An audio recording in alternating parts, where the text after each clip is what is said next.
Laugh my Turku, #päin Prinkala. Alright, eli sulla on näitä monta. Antti Penaali on nyt siellä. Esimerkiksi huomenna Helsingissä. Tuntuu kuin kukaan ei arvostaisi. Älä se palautetta! Mä en tässä oli se pointti, että pitää muistaa. Pompeli. Hyvä matka, toveri. Kuin te siivartootte, kun se juna lähtee ihan just.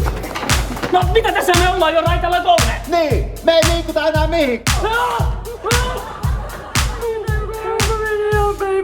Hätätilanteeseen sopivampaa musiikkia pyydetty. Joka pelätyn kumpuun taitaa.